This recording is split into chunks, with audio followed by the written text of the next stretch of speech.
And then everything he said about the border, which you could see if you traveled around America, which I certainly did, the degradation of America was obscene.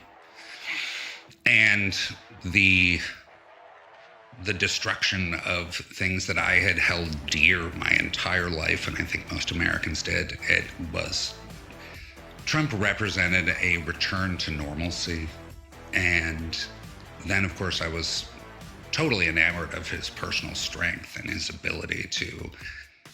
There's no one who's been more attacked than Donald Trump, obviously, over the last decade, but nothing more aggressively than when he first came down that escalator and announced for president. Like, he was attacked by absolutely everybody in the world, not just the left, not just the media, but as you said, everybody on the right took him as a joke. It's like, actually, we're not electing individuals, we're electing the policies that they will defend and put forward when they're in office. And Trump articulated a very small set of priorities that I really found attractive, and did so with calm and repetitiveness that seemed legit and sincere, especially the more he was attacked, because he never bended. And I'd never seen that in American politics, ever. And you've been around it a lot. Been around a lot, and actually, jumping forward a decade, and Trump had expanded the coalition so aggressively. Back when he started, the ideas in the Republican Party about expanding the coalition were not harnessing the things that were great about America. It was actually surrendering to, speak Spanish if you want to appeal to new voters. Don't talk about the cultural degradation of America because that will turn people off. Well, Trump flipped that on its head completely and said, actually, there's a lot about America we should and will be defending. And so that attracted me to him. I love that about him. Everyone loves relaxing at home. Cozy Earth can maximize that experience. If you haven't tried their robes or their slippers, you may be missing out. Soft, breathable, lightweight, the epitome of comfort, perfect for slow mornings. Put one on after the shower, hang out in front of the fire. You put on the robe, you don't want to take it off. We haven't even mentioned the slippers, which are warm and comfortable and easy to wear around the house. By the way, at this point, you can wear them to Walmart. No one will say anything. With Mother's Day coming up, Cozy Earth can provide the perfect gift, something she will use and appreciate every day. If you're nervous about making a purchase, don't worry. Cozy Earth backs everything with a 100-night sleep trial and a 10-year warranty, all risk-free. Visit CozyEarth.com, use the code Tucker for 20% off. That's CozyEarth.com, promo code Tucker for 20% off. We've got a post-purchase survey. Mention you heard about Cozy Earth from us on this show. Wow. When did you get involved?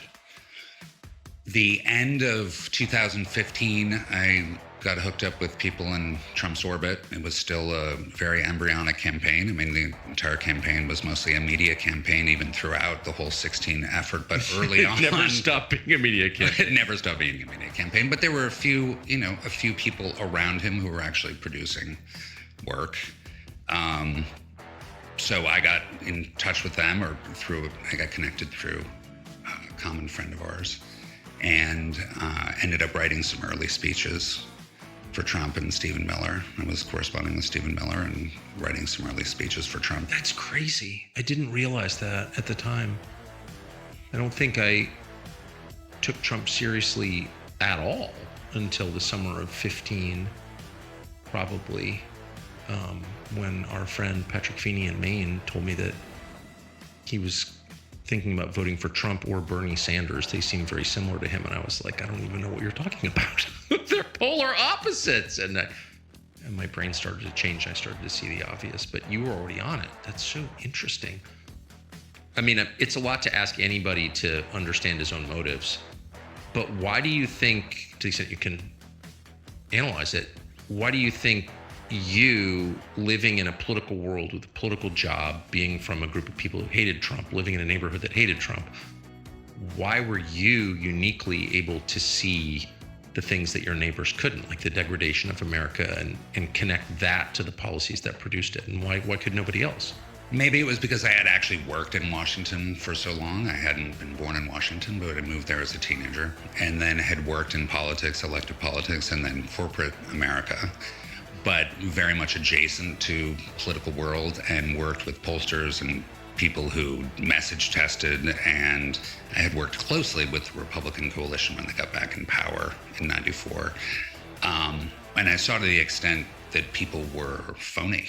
There was a huge disconnect between their personal lives and how they voted and how they campaigned. Gay. And gay. Super Yes. gay. And very much in our party, which I was surprised by, because Yeah. the left was always crazy and they were always sort of attracted, these people. At least they were open about it, the Bernie Franks of the world, at least Yeah, embrace no, totally. their weird lifestyles. But the Republican Party was completely empty. And I had also lived through, Empty, what do you mean? they had no principles that they were willing to stand up for. And I had seen, probably the starkest example was John McCain, who I had grown up really respecting. Was at a time in America when people actually celebrated war heroes. I thought he was a war hero at that time. I subsequently learned differently. But it was when he attacked the tobacco industry early on, when I was first working for corporate America, Yeah. a big PR firm. And he had led the charge against big tobacco and had been a grandstander and a phony. And I had known him personally and really liked him as a person. I did too. I really liked Yeah, him as a guy. Yeah. really did. He was hilarious. It was hilarious. And physically tough, I thought. He was physically tough, and he was also, sorry to say it out loud, he was a WASP, and he had grown up he'd gone to Episcopal High School, and he just had excellent manners. He was funny in a way that I could relate to. He had a kind of heart to him, a kind of physical courage that of course, we grew up admiring that, and I was completely taken in by his persona, or so, not even the war stuff, but just his sort of, I don't know, his style. I understood it immediately and I liked it. He was the guy, he was totally approachable. Yeah, I remember completely. early on in my political career that I would come across him at fundraisers and cocktail parties, and he's the guy I would gravitate to and stand next to the bar and chat with, because he was so approachable and funny. So funny. Yeah, and he seemed, that was representative of a really different time. I mean, that was, the Lindsey Grahams of the world walk around with huge security details now. Oh, I know. I wish someone would explain that to me. But John McCain didn't. John McCain was a man's man. Exactly. And he was, as I said, I thought physically tough. So No, that is such a smart point. Like, men did not have security details. No. It's just a show of rank. It's also a display of cowardice, honestly. And McCain would never have a security detail, because culturally, we don't do that. Plus, he seemed capable of beating you to death with his comb. I mean, if he had to. No, I totally agree. I mean, all of this is like lost on people now, but no, a security detail? What? Who do you think you are? It's absolutely shameful. No, and he had a kind of, again, not to make it an ethnic thing, but this is a cultural thing. He had like a kind of WASP egalitarianism to him that was completely real. Yes. Like, he would have a legit conversation with the waiter. Yes. Was not a rank guy. No. Like these fraudulent new money insecure people. He was like a real guy. Yes. Is that fair? Very much so. Plus, hilarious in the sense hilarious, humor right. Demonstrates, one, obviously not only a high intellect, but a certain comfort with people. And if you can talk to your constituents, or I wasn't really a constituent of his, but I was, a 23-year-old, and I was an American, and he made me feel like my opinion mattered, and he wasn't self-conscious. He was not a big apologizer. He didn't think about what he said. Exactly. And Trump was the same way. Trump was like... Wait, so go back to the McCain thing. I knew McCain very, very, intimately well, and really liked him, as I said. But the tobacco thing, tell me why that was significant to you, because I agree with that. Well, tobacco represented, first of all, not only like one of the biggest commercial products that we have in America. I always thought it was sort of entwined with American freedom. And history. 100%. We had all these tobacco producing states all around DC, of course, but in the South. That was the point of the colony. 100%. Absolutely. Yeah. They fought. I mean, they threw the tobacco bales and the coffee bales, but tobacco as well. Yeah. Tobacco was a great American heritage product. And as a consumer who enjoyed tobacco, I always sort of respected it. But it tied in also with a sense of personal responsibility, which we never see now, is there was you had the freedom to smoke. May it be bad for you? Yes, I think every smoker knew it was probably bad for you. You have the obvious, you cough, you get pneumonia every year, you smell bad, your teeth turn brown, whatever. No one was surprised when the Attorney General came out and said smoking's bad for you.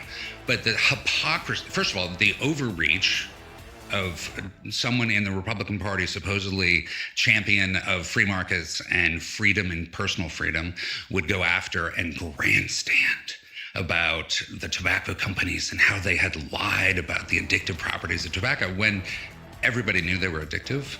The majority of countries smoked at that time. We had come from a smoking heritage.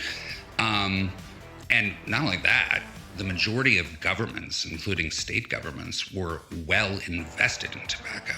They had taken a lot of, public employees' investment funds and invested in Philip Morris and RJR and Brown and Williamson and the other big ones. I guess those are the Lorillard. Lorillard, forgive me.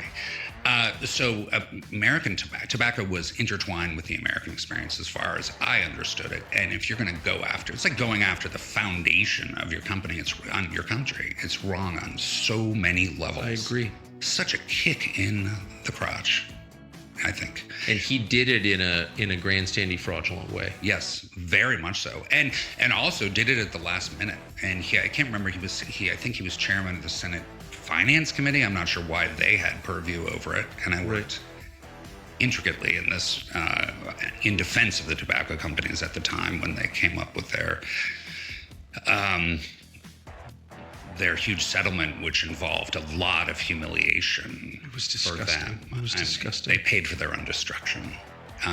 To the detriment of individual Americans, but also to the detriment of people who'd been invested in tobacco. And to the enrichment of like the trial lawyers and Yes. like totally disgusting little 501c3s like campaign for tobacco-free kids, Michael Myers. It's like the worst people in the world won. Some of the best people lost. And the people making the deals sold their own dignity. And for what? Did public health get better? Did the life expectancy in this country rise? No, it went down. I think John Cole got a really big boat out of it. Right. And I think Dickie Scruggs also, brother-in-law to Trent Lott at the time, who was the majority leader. I mean, it seemed like a setup, and it was offensive, and it dominated political discourse for a couple of years. And the country actually hasn't recovered from that. I agree. Yeah. Did it make you quit smoking? No, I probably actually went from a two pack a day to 3 pack a day smoker. There were some benefits actually, because Philip Morris and RJR would send that they had.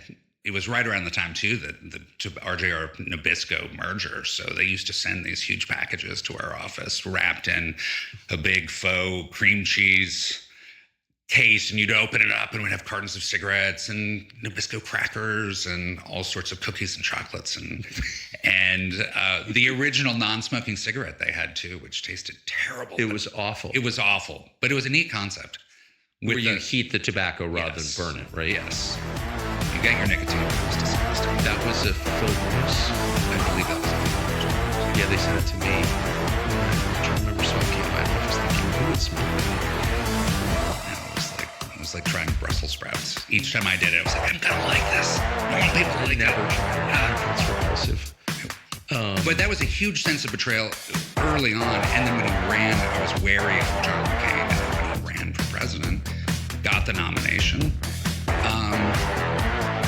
he totally fumbled it. And it seemed like it was an absolute surrender to this unknown, but obviously Marxist-based anti-American candidate, anti-white, anti-American candidate, and that was not his to lose, that was ours to lose, and he did that on our behalf. Do And you think he threw the fight?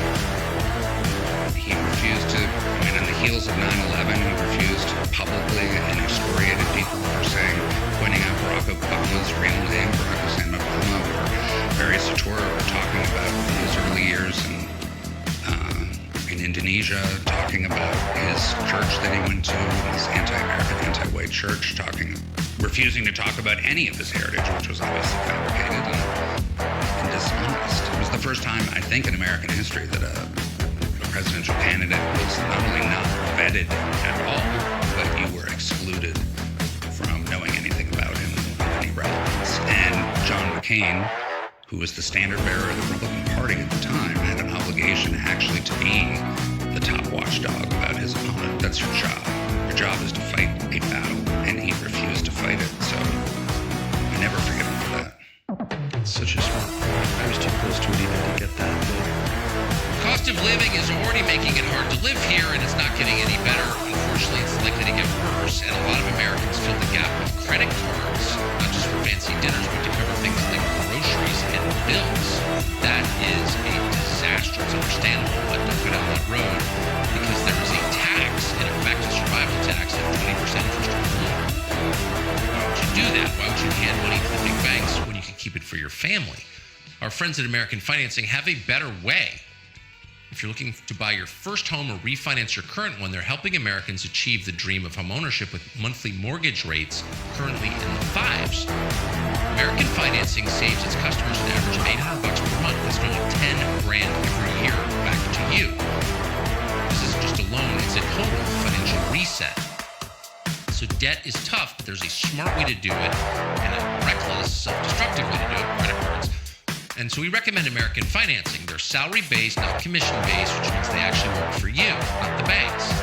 They're called America's Home for Home Loans for a reason. Call 800-685-5696. 800-685-5696 or visit AmericanFinancing.net/talk.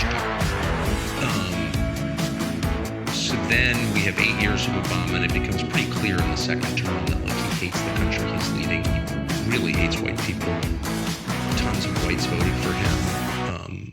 Tons of whites voted for him because he was saying we're going to get rid of race consciousness in this country and treat people as citizens and human beings, and we can move past the division of the disgusting civil rights movement thinking, and just anti-white, zero-sum.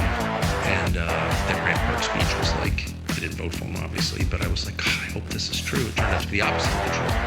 Just like hated whites. And so by the time that ended in 2016, like it was a different country. I had never seen anybody be, I mean, it was a whole new time. My son was young. He was in a private school at the time that embraced all of those anti-white messages, separation. I mean, it was literally the new, they talked about Jim Crow while they're instituting Jim Crow in the educational world. And all throughout society, and people in DC embraced it heavily, people I had known. All of a sudden, we came from a country that was happy, self-confident, really proud of America, suddenly questioning and apologizing for everything that had come before. And obviously, Obama accelerated that to a degree that was disgusting. But it also meant you could no longer have an informed discussion. I remember I had been in Washington for 20 years at that point, and I had Democratic friends. I had tons of Democratic friends. You could have a normal conversation, a normal meal. And it was during the Obama years I noticed that you couldn't even have a conversation with these people. They would just cut you off, get instantly angry, obviously born of some sort of cowardice on their part or regret. But they were so vicious against open discourse. They couldn't defend their candidate, or in that case, their president at that point, but they also couldn't discuss it. And they hated you for it. They hated you for pointing out. If you just said simply, as I did to several Democrats, I'm not attacking Obama. Just tell me why you support this man as our president. Tell me what he's doing to strengthen our country. And they would look blank or angry. And that was pervasive, I think, on the left. So then Trump starts making noises about running in 2015, and it's not even on the radar of most people in DC that I remember. It's like Trump. I mean, I talked to Trump. He called me in 2015 saying, "Run." I said, "I don't believe you. I think you're selling another book." I'd seen him do this before, 15 years previous. You know, the campaign was a book tour. Yes. And he said to me, "I think I'm going to surprise you this time." But I still didn't take him seriously, really. But you did. And you reached out to people. What did you think of the people around Trump? There weren't many. I was very impressed, actually, by Stephen Wilson and his writing ability. Yep. And his commitment to immigration reform, closing the border. I thought he was a true believer on that. Yep, I think he probably, well, he certainly was at the time. He was a great writer and easy to talk to, and I thought committed. I don't know what his motivations were, but he seemed like he actually was on board for the long haul. Yes. And I will will say my entire life I'd only been voting, barely missed the 88 election, but I've been voting since 92. And in every 4 years, they would say, this is the existential election. Like, this is the election that really is going to determine the path we're on. And by the time 16 came around, it really seemed, with the hangover and the depressing anti-American, anti-white, the Obama program was so dispiriting to witness, and the wreckage I felt socially, that this was the existential election in 16. I felt that strongly. So Trump was the only one. Everybody else, Jeb Bush's program, I couldn't tell you what it was. It was forgettable at the time, but it was the same talking points they'd been using for 2 decades, referencing Ronald Reagan, who I was personally impressed by, but it's not really relevant and during the Iraq wars and the Afghan war and all that stuff. So, and the degradation that America had experienced that was so overwhelming at that time. It seemed like an existential election, and Trump seemed fully committed. And by the time it came around to the debates in the end, when he finally got the nomination, this is a man who had withstood every single personal degradation you could possibly imagine and every attack from every quarter of the country. I was fully committed to his program and thought he was real. What kind of speeches did you write for Trump? Mostly about immigration stuff, rally speeches early on. Yeah. Or during the middle of the campaign. Probably not. I'm trying to think when. It was late 15. That's amazing. I didn't even know you were doing that.